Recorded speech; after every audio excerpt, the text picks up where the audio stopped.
Oh, thank you for visiting me once again. I can see you're curious for some more stories. Shall we get started? Okay.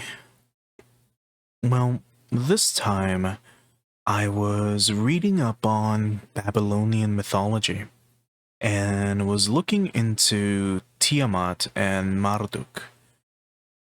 So, Tiamat might be a name that's familiar to you if you know about fantasy and role playing games and the like.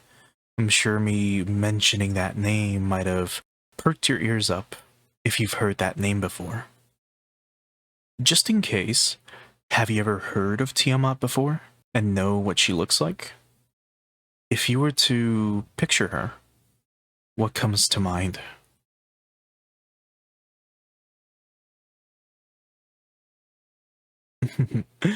You were probably picturing a dragon or a dragon woman or maybe a five-headed dragon, right? Well, you would be correct if we were talking about modern fantasy, as that's how she's usually depicted. But in Babylonian myth, Tiamat isn't a dragon. Well, she's not even a person either, but Tiamat was instead an ocean. It's kind of like Bahamut. If I were to ask you to picture Bahamut, if you've ever heard the name Bahamut before, um, like what comes to mind? Probably some giant dragon or a sea serpent, right? Or a combination of the two. Well, like Tiamat, Bahamut was a giant sea monster of sorts. In this case, it is an actual monster, but it wasn't like a sea serpent or a dragon, actually. It was just a giant fish. Like, picture a goldfish or, some common fish, but instead of it being gold, it has like blue or gray scales, and now make it like 1,000 times bigger. And that's Bahamut for you. It's kind of weird, huh?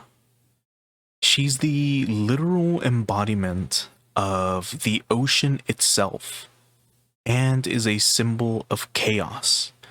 In modern fantasy, she is depicted as like a five-headed dragon or just a big dragon, but that's mainly due to Dungeons and Dragons and its influence, because that's how Tiamat appears, in their world.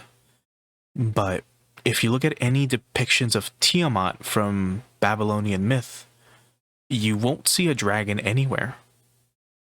Mind you, there's not really much to see to begin with.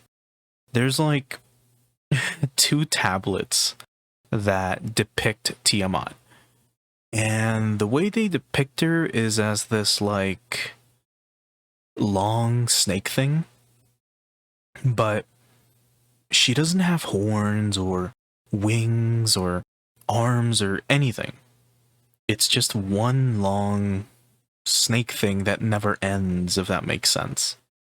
In one of the classic depictions that I saw, the tablet showed what appeared to be some archers standing with their legs like parted and their bows at the ready, aiming at something in the distance, while standing over what appears to be a snake thing.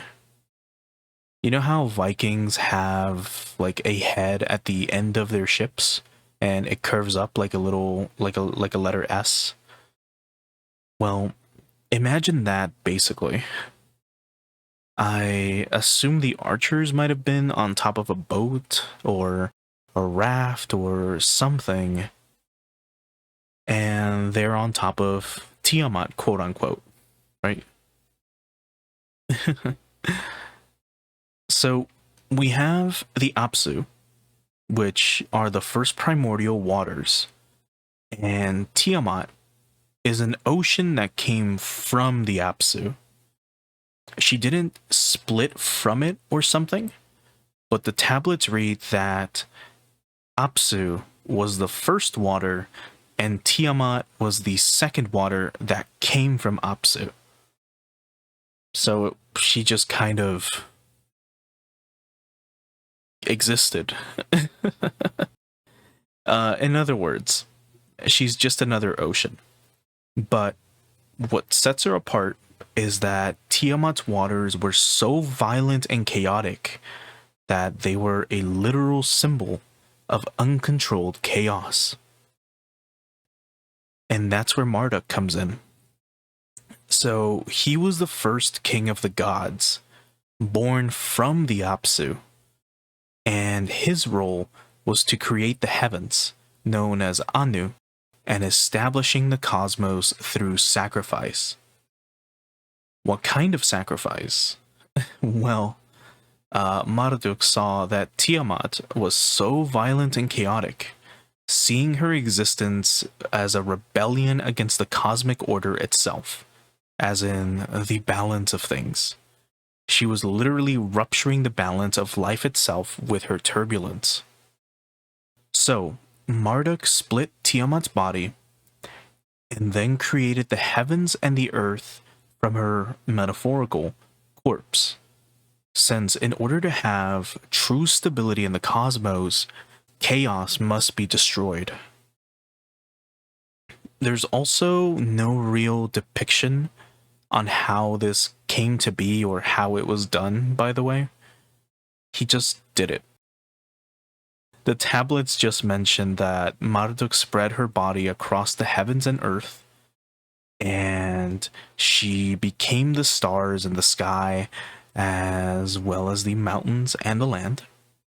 It's kind of implied that he did so through his divine will, not really through magic or violence or anything like that, since the tablets don't really give you any form of description regarding how he did it.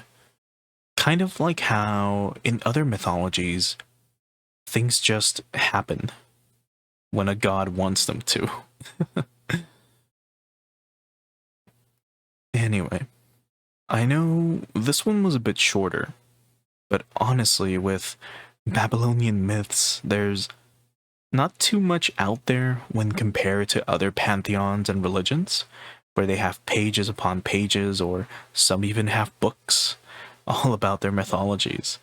With Babylonian myth, it's a bit harder to find information or even art, because it's all carved in stone, and a lot of those stone depictions are kind of like have kind of weathered away, and it makes it even hard to like see what the images were that they were trying to depict.